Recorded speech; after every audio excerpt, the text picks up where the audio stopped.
The transfer portal is officially open, but don't think you're going to transfer from one SEC school to another. That rule is in place.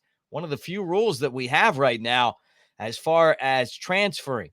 Alabama basketball loses another player to the portal. We'll talk about that. And Michael Carroll, one of the best offensive linemen in the country, was in Tuscaloosa for the 8A game. He is scheduling a trip to come back. And although he's got 12 different schools that are in his final group, he's only making 3 visits again, coming back to Tuscaloosa in June. We'll get into him as well. And Alabama lost a legend. Steve Sloan, former national championship quarterback, passed away at 79. So we'll get into all this right here on the Bama Tailgate YouTube channel. Make sure that you guys like and subscribe. Give us a thumbs up. Let's get this thing started with a Big Roll Tide.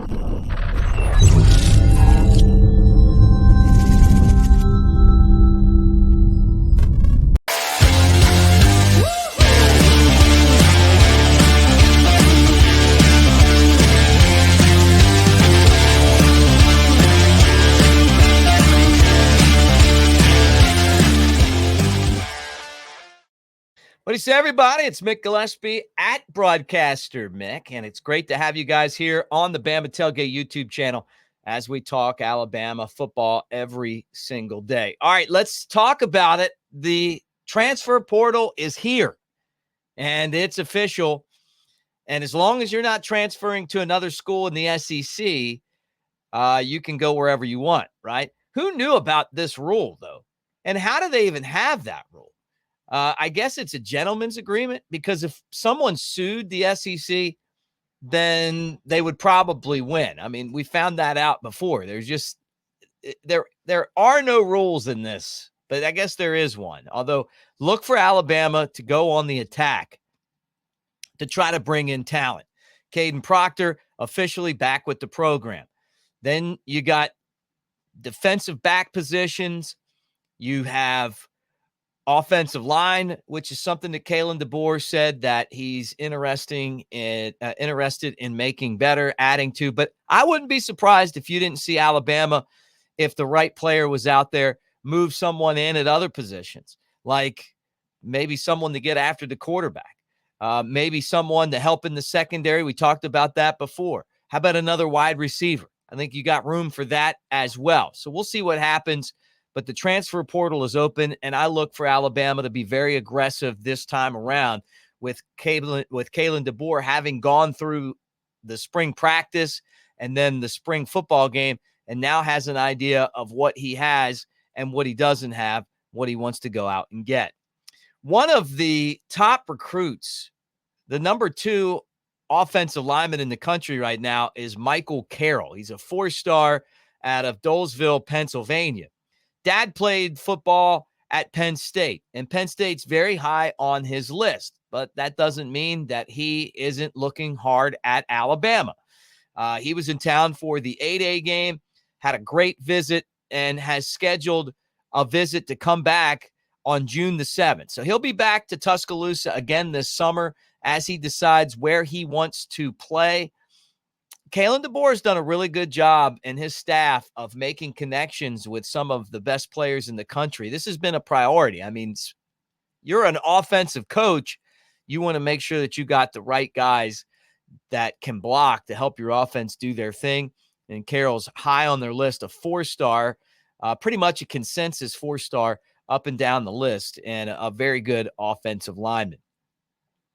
One of the biggest surprises to me is how all of these guys on the basketball team are leaving, despite the magical run that they had getting to the Final Four.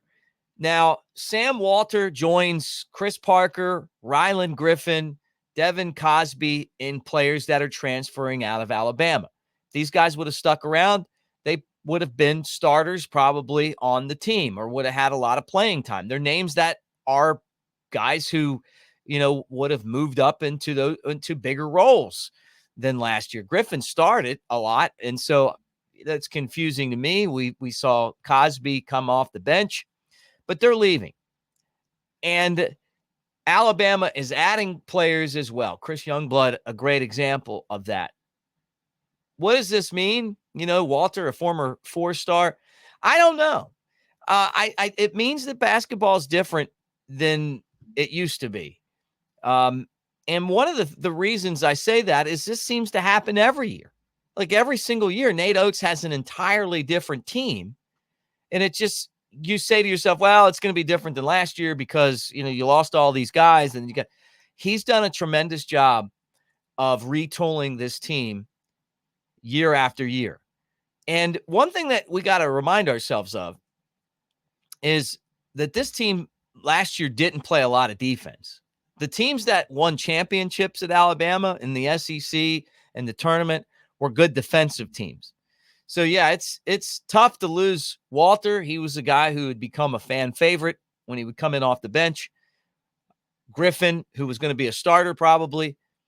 But Nate Oats has done a tremendous job of losing guys and bringing guys in to replace them. But I every time I see another one of these guys transfer, I'm just puzzled because you would think that as a competitor, you get that far in the tournament that you would want to stick together and see if you could win it all. But there's a lot more factors out there.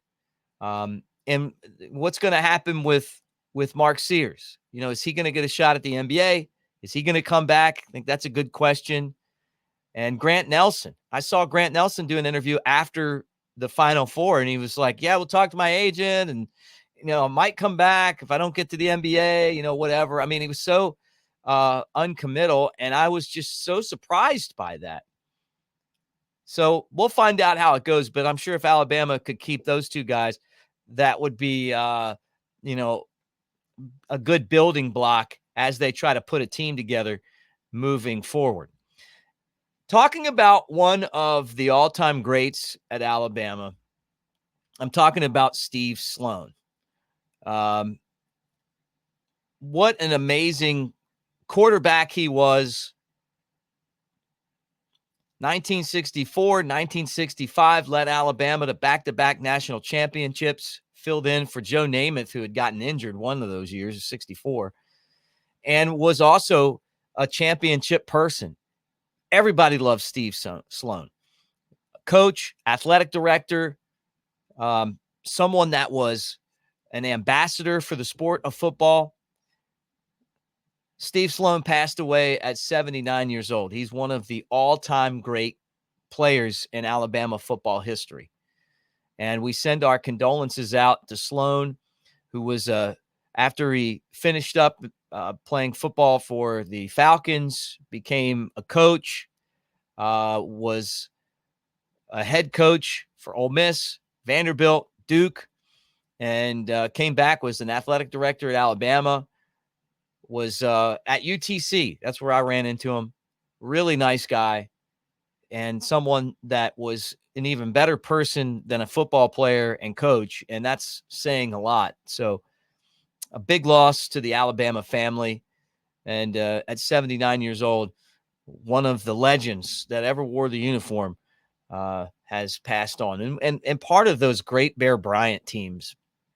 I mean, think about the run, right? You had Snake Stabler and, and Joe Namath and Steve Sloan. I mean, just the best of the best in Alabama history right there next to each other. So we'll be praying for the Sloan family, and our condolences go out. And, obviously a tough day for the Alabama family to lose a legend like Steve Sloan. Guys, thanks for hanging out with us here on the Bama Tailgate YouTube channel. Make sure that you guys like and subscribe. Let's get ready. The transfer portal is officially open. So that means that all day you're going to be seeing some fireworks, I'm guessing. And I want to remind you, too, that our channel is presented by Pearl River Resort over in Choctaw, Mississippi, right there, an hour and a half from Tuscaloosa, 2 hours from Birmingham. They've got Dancing Rabbit Golf Course. It's the Augusta that you can play. They've got table games and slots. They've got the Timeout Sports Lounge where you can go watch all the games. You can gamble legally like they do out in Vegas. They've got a water park, and some really great concerts coming up as they celebrate 30 years of existence, which is crazy to think about. But Boys to Men will be there this summer. Big and Rich, Gretchen Wilson, Brian McKnight. They've got music for everyone. You like rock, they got that. You like, R&B, they've got that. Country, they've got that. So check it out at Pearl River Resort, and I think you'll have a good time. And it's one of those places too. Get the guys together, go over there for the weekend, and it's like a getaway without having to go too far to get away. But thanks for hanging out. We'll talk to you again really soon, and roll tide, everybody.